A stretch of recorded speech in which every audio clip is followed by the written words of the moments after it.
어린이 시대의 소망 제15장 채워주시는 예수님. 중심 생각. 하나님은 마음의 부족한 부분을 채워주세요. 주제 성경절.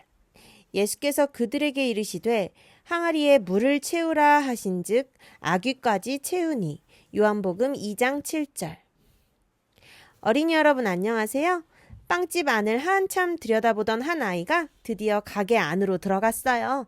그리고 주인 아저씨에게 손에 만지작거리던 돈을 내밀었어요. 그리고 아저씨에게 물었어요.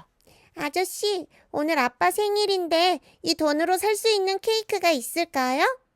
이 모습을 지켜보면서 줄을 서서 계산을 기다리던 한 아주머니가 주인 아저씨에게 자신이 돈을 내겠다고 입모양으로 이야기를 전했어요. 주인 아저씨가 말했어요. 응, 이 돈으론 어떤 케이크라도 사기는 힘들겠는데 방금 천사가 도와줘서 모든 케이크를 살 수 있게 됐어. 축하해. 너를 지키는 천사가 너의 소원을 도와줬네. 여러분은 이런 비슷한 경험을 한 적이 있나요? 어린 동생이 장난감을 잘 다루지 못해 어려워할 때 도와줘서 놀 수 있게 되었거나 부모님을 도와서 요리가 잘 될 수 있도록 도왔거나 친구를 도와 무거운 물건을 옮긴 적이 있나요? 있어요. 창세기 2장 18절의 말씀을 보면 사람은 누군가를 돕도록 창조됐어요. 여호와 하나님이 이르시되 사람이 혼자 사는 것이 좋지 아니하니 내가 그를 위하여 돕는 배필을 지으리라 하시니라. 창세기 2장 18절. 예수님의 어머니도 누군가를 돕고 싶었어요. 한 결혼식장에 예수님의 어머니가 참석하게 되었어요. 예수님 당시 결혼식은 마을 잔치였어요. 약 일주일에서 2주일간 먹을 음식을 결혼식을 하는 가정에서 준비하여 마을 사람들과 잔치를 하는 동안에 먹었어요. 잔치가 끝나기 전에 음식이 떨어진다면 이는 결혼하는 부부에게 좋지 않은 일이 생긴다고 여겼어요. 그래서 다들 음식 준비를 열심히 했답니다. 그런데 예수님과 예수님의 어머니가 참석한 결혼식은 어떤 이유인지 포도즙이 부족하게 되었어요. 예수님의 어머니는 이 사실을 알자 돕기로 마음먹었어요. 그래서 예수님을 찾았어요. 포도주가 떨어진지라. 예수의 어머니가 예수에게 이르되 저들에게 포도주가 없다 하니. 요한복음 2장 3절. 그러자 예수님은 예수님의 어머니에게 이렇게 말했어요. 예수께서 이르시되 여자여 나와 무슨 상관이 있나이까 내 때가 아직 이르지 아니하였나이다. 요한복음 2장 4절. 좀 이상하지 않나요? 항상 누군가를 사랑하고 돕는 예수님의 모습이 아니에요. 예수님의 대답을 보면 예수님은 어머니와 달리 돕는 것을 싫어하는 것처럼 보여요. 왜? 예수님은 왜 이렇게 말씀하셨을까요? 보미는 꽃을 키워본 적이 있어요? 어릴 적 저는 화분에 작은 꽃 하나를 키웠어요. 그런데 어느 날 화분에서 작은 싹이 자라기 시작했어요. 처음에는 화분에서 꽃잎이 떨어져서 꽃이 되기 위해 자라는 줄 알았어요. 그런데 시간이 지나자 꽃과 다른 모습을 보이기 시작했어요. 점점 그 줄기가 커지더니 꽃보다 커졌어요. 그리고 꽃은 피지 않고 잎이 점점 무성해졌어요. 그리고 딱 봐도 알아볼 수 있었어요. 잡초였어요. 하지만 이미 늦어버렸어요. 잡초가 화분 대부분에 뿌리를 내렸고 영양분을 다 가져갔는지 꽃을 피우던 작은 꽃나무는 죽고 말았어요. 마음도 그래요. 두 마음이 생기면 자라나는 한 나무에 의해서 결국 다른 나무는 죽는 것과 같아요. 예수님 어머니의 마음에는 어떤 나무가 있었을까요?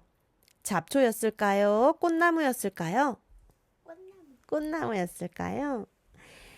정말 결혼식장을 염려하고 사랑하는 마음이었을까요? 아니면 다른 마음이 있었을까요? 어떤 마음을 가지고 예수님의 어머니는 예수님께 나아갔을까요? 겉으로 보기엔 예수님의 어머니의 마음은 혼인잔치를 정말 걱정하는 것처럼 보였어요. 하지만 실제로는 혼인잔치가 아닌 이기적인 마음이 숨어 있었어요. 작은 잎을 내고 있는 것처럼요. 당시 예수님의 어머니는 남편인 요셉을 먼저 보낸 뒤에 외로운 상태였어요. 예수님의 탄생에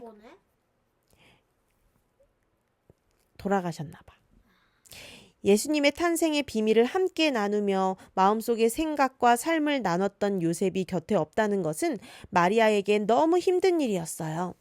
왜냐하면 마리아는 이제 희망도 두려움도 마음을 편히 털어놓을 수 있는 사람이 없어졌기 때문이에요. 그리고 예수님은 다른 일을 위해 집과 어머니를 떠나 어디론가 나간 상황이었어요. 그런데 오랜만에 혼인잔치에서 아들을 만난 거예요. 아들은 많이 변했어요. 예수님 주변에는 예수님을 따르는 제자들이 생겼고 혼인잔치에 온 많은 사람은 예수님을 주목하고 있었어요. 시대의 소망을 보면 예수님의 어머니는 예수님을 자랑하고자 하는 마음이 있었다고 말하고 있어요. 자랑. 손님들이 모여들자 분위기는 고조되었다. 예수를 향한 많은 시선을 본 마리아는 그분께서 하나님의 영광을 받는 분이라는 사실을 증명해 주기를 갈망하였다. 예수님의 어머니 마음엔 예수님을 자랑하고픈 이기심의 싹이 솟아나고 있었던 거예요. 즉 예수님의 어머니는 예수님을 사람들에게 자랑하고자 하는 마음이 있는 상황에서 혼인잔치에 포도즙이 떨어졌다는 이야기를 들었고 예수님께서 이들을 돕는 모습을 통해 자신의 아들을 자랑하고 싶었던 거예요. 하지만 예수님은 우리의 마음을 잘 아세요. 예수님은 어머니의 마음도 잘 알았어요. 오직 순수하게 혼인잔치를 돕고자 하는 마음이 아니라 다른 마음이 숨겨져 있었음을 예수님은 알았어요. 그래서 예수님은 어머니에게 여자여, 나와 무슨 상관이 있나이까? 라는 말씀을 하신 거예요. 그래서 예수님은 예수님의 어머니에게 이렇게 말씀하신 거예요. 어머니의 마음에 다른 마음이 있어요. 그 마음은 지금 이 혼인잔치와 관련이 없어요. 전 어머니가 아들을 자랑하고픈 마음을 채워드리기 위해 움직일 수 없답니다. 하지만 이곳엔 하나님의 도움이 필요하기 때문에 저는 이들을 도울 겁니다. 혼인잔치를 정말 돕고 싶은 마음에서 도울 거예요. 어머니의 자랑하고픈 마음을 충족시키기 위해서가 아니라 정말 이 신혼부부를 돕기 위해서 도울 거예요. 이기심이 없이요. 라고 말했어? 만약 예수님께서 어머니의 이기심을 지적하지 않고 어머니의 말씀에 순종했다면 어떤 문제가 생겼을까요? 만약 그렇게 했다면 예수님의 어머니는 예수님을 자신의 이기심대로 마음대로 해도 된다는 착각에 빠질 수 있었을 거예요.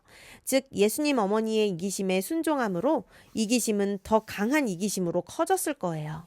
시편 139편 1에서 4절의 말씀을 함께 읽어볼게요. 여호와여, 주께서 나를 살펴보셨으므로 나를 아시나이다. 주께서 내가 앉고 일어섬을 아시고 멀리서도 나의 생각을 밝히 아시오며 나의 모든 길과 내가 눕는 것을 살펴보셨으므로 나의 모든 행위를 익히 아시오니 여호와여, 내 혀의 말을 알지 못하시는 것이 하나도 없으시니이다. 시편 139편 1에서 4절 말씀. 예수님은 우리의 마음을 나보다 더 잘 아신답니다. 내 마음에 숨겨져 있는 작은 이기심, 동정받을 만한 작은 이기심이라도 예수님은 잘 아세요. 그리고 예수님은 우리 마음에 꼭 있어야 할 꽃처럼 아름다운 마음이 무엇인지도 아세요. 그리고 우리 마음에서 없어져야 할 잘못되고 부족한 마음도 아세요. 그래서 예수님께서 어머니에게 하신 것처럼 우리 마음에서 나쁜 마음은 제해 주시고 가장 좋은 것으로 채워주시려고 다가오시는 분이 예수님이세요. 이 선생님의 둘째 딸은 지금 28개월이에요. 하루는 장난감 그릇에 생감자를 담아 먹으려고 가져왔어요. 여러분이라면 어떻게 대답할 건가요? 저는 너는 생감자를 먹을 수 있니? 하고 화를 내지 않았어요. 딸의 마음이 이뻐서 고마워 하고 말하고 감자를 쪄서 같이 나눠 먹었어요. 오늘 예수님의 어머니는 순수하지 못한 부족한 마음으로 예수님을 통해 남을 돕겠다고 하였어요. 하지만 예수님은 그 부족한 마음을 버리지 않으셨어요. 버려야 할 부분은 언급하셨지만 그 마음을 온전히 요리하셔서 물을 포도즙으로 변하는 기적을 베푸셨어요. 이 일로 혼인잔치는 잘 마치게 되었어요. 요한복음 2장 10절의 말씀이에요. 말하되 사람마다 먼저 좋은 포도주를 내고 취한 후에 낮은 것을 내거늘 그대는 지금까지 좋은 포도주를 두었도다 하니라. 요한복음 2장 10절.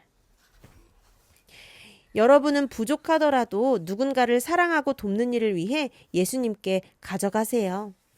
그러면 예수님은 우리에게 필요한 것을 알려주실 것이고 부족한 내 마음을 하나님께서 넉넉히 채우셔서 가장 좋은 포도즙을 내놓게 하실 거예요. 항상 우리의 부족한 마음을 좋은 것으로 변화시키시고 채워주시는 하나님께 감사합니다. 끝.